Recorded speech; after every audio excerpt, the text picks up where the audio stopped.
तेरा साईं तुझ में है, जाग सके तो जाग। हमारा परमात्मा कहां इशारा किया साहिब ने कि तेरा साईं तुझ में है, मेरा परमात्मा मुझ में है, लेकिन मुझे कोई मिल नहीं रहा बताने वाला जो मुझे मेरे परमात्मा का मुझ में ठिकाना बता दे।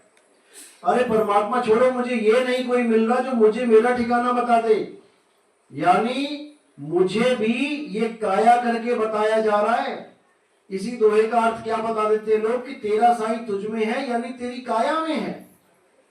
जबकि उनको ये समझ में नहीं आ रहा कि मैं और मेरी काया दोनों भिन्न हैं, दोनों भिन्न हैं। झटका करंट में है कि पंखे में है?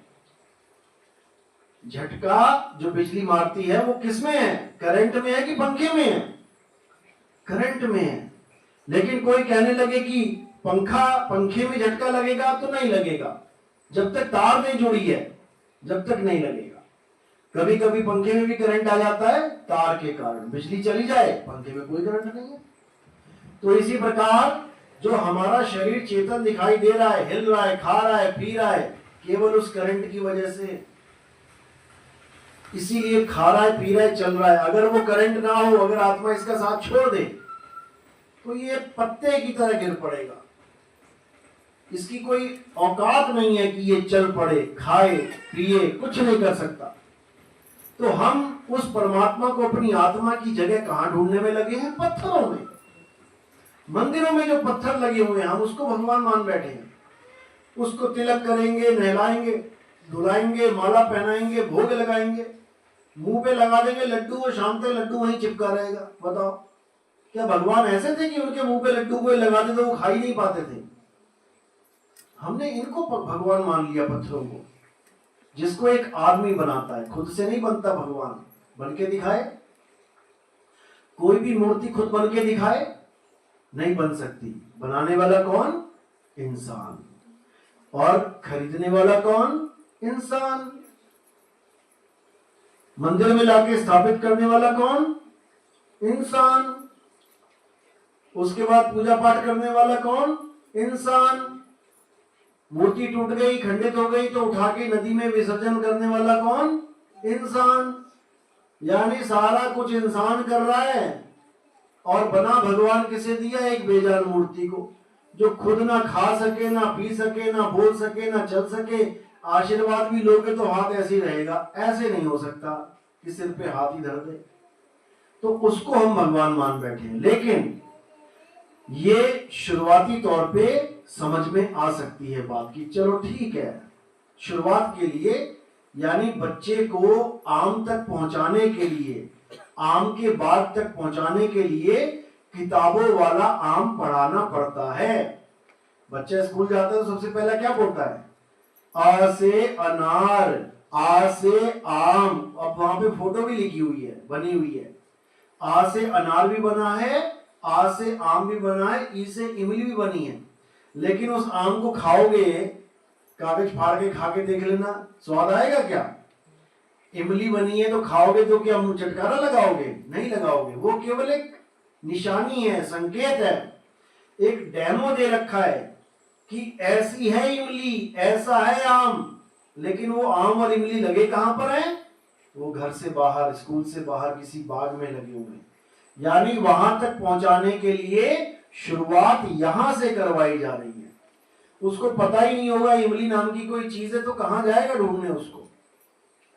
इसलिए शुरुआत में ब्रह्मा, विष्णु, महेश, हनुमान जी, गणेश जी, गोपाल जी, इन सब की पूजा करवाई जाती है, ताकि आपको ये समझ में आ जाए कि भगवान नाम की भी कोई चीज है। कैसे है भगवान? ऐसे हैं भगवान।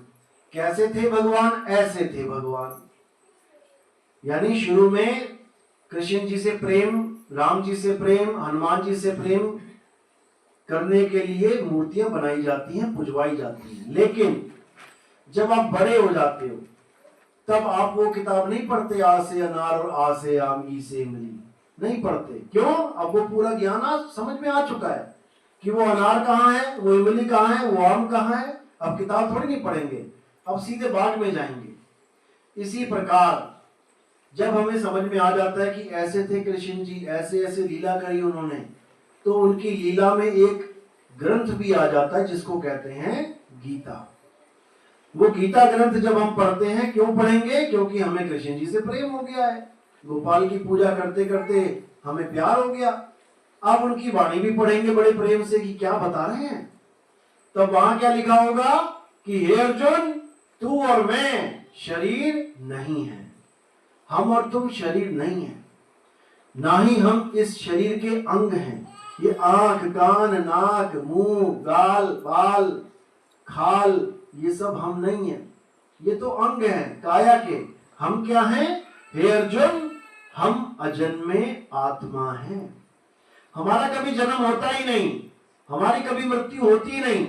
हम बार बार इस नई काया को धारण करके जन्मते और मरते कहलाते हैं, लेकिन जन्मते मरते नहीं है हम।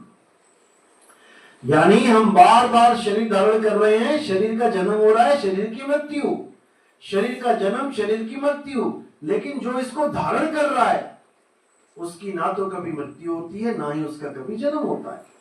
हे अर्जुन, वही आत्मा है, उसी आत्मा में परमात्मा का वास है, उसी आत्मा में ढूंढना है, काया में नहीं ढूंढना है। तो कहते हैं पहले अपनी आत्मा को लखो, उसमें मंथन करो, आत्मा के ज्ञान में रमण करो, तब जाकर तुम्हें परमात्मा मिलेगा। यानी वो परम अवस्था मिलेगी जिसके बाद तुम जीव अवस्था में नहीं आओगे, उसके बाद जन्म मरण खत्म हो जाएगा। तो इसी को बोला, आत्म चीन है परमात्म चीन है, संत कहावै सोए, और यह भेद काया से न्यारा, बूझे बिरला कोई। ये काया से बाहर का ज्ञान है, ये काया के अंदर का ज्ञान नहीं है। काया के अंदर के ज्ञान में जितने भी ऋषि मुनि, जपी तपी सन्यासी, ये सब इसी में बैठे रहे, इसी में ध्यान धरते रहे, इसी काया में परमात्मा को खोजते रहे, लेकिन जन्म बर्बाद करके चले गए, कुछ नहीं मिला। क्या मिला? वो मिला जो इस काया में विराजमान है। कौन है इस काया के अंदर? संतों तन खोजा मन पाया। इस काया के अंदर एक ताकत है जिसको मन कहते हैं। जो भी इस काया के अंदर गया भक्ति करने, भजन करने, ध्यान लगाने, उसको ये मन ही मिल गया। और ये मन कौन है? इसी का नाम है अलख निरंजन। यही है काल भगवान। सारी सृष्टि को बनाने वाला कैसे बनाता है? ये कैसे बनाई ये सृष्टि इसने? सूरज चांद सितारे कैसे बनाए इसने, पता है?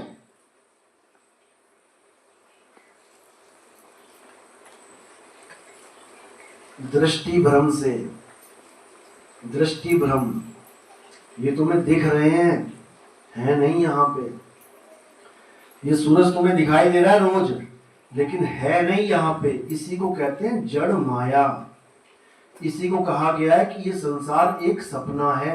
जैसे तुम सपने में होते हो ना, सपने में जैसे अभी सो गए, सपने में शेर आया, चीते आए, हाथी आए, घोड़े आए, तुम भागने लगे, भागते भागते भागते भागते जैसे तुम्हारी आंख खुली तो तुम्हारे बिस्तर पे कितने चीते, कितने शेर थे? कितने थे? एक भी नहीं। यानी जिसने तुम्हें दौड़ाया, जिसने तुम्हें भगाया, जिसने तुम्हें डराया, वो था ही नहीं। लेकिन तुम डरते भी रहे, भागते भी रहे, चिल्लाते भी रहे, चीखते भी रहे, और जब आंख खोली तो कुछ भी नहीं। यानी सब कुछ तुम्हें दृष्टि भ्रम के द्वारा दिखाया जा रहा है। जैसे हिरण को दूर रेत में पानी का पूरा सरोवर दिखाई देता है, पता है ना क्या कहते हैं उसको? मृग तृष्णा, मिराज कहते हैं अंग्रेजी में। सुना है? नहीं सुना है? जब तुम कार चलाते हो गर्मियों में, देखना दूर तुम्हें लगेगा जैसे सड़क पे पानी पानी भरा हुआ है, लगता है दूर से लगेगा कि पानी पड़ा है सड़क पे, लेकिन जब वहां जाओगे तो कुछ भी नहीं। बस इसी तरह ये संसार है। ये जो तुम्हें दिख रहा है संसार, ये सब माया का खेल है, यहां पर कुछ है ही नहीं।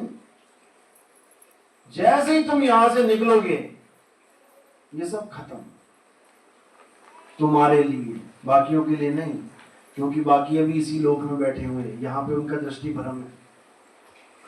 यानी कि इस माया को लांघने के लिए आपको माया से परे जाना पड़ेगा। माया में ही घुस के माया को नहीं लांघा जा सकता। माया क्या? जो दिखे सो माया। माया से बचना चाहते हो तो माया को त्यागना पड़ेगा। माया में आता है जो दिखे सो माया।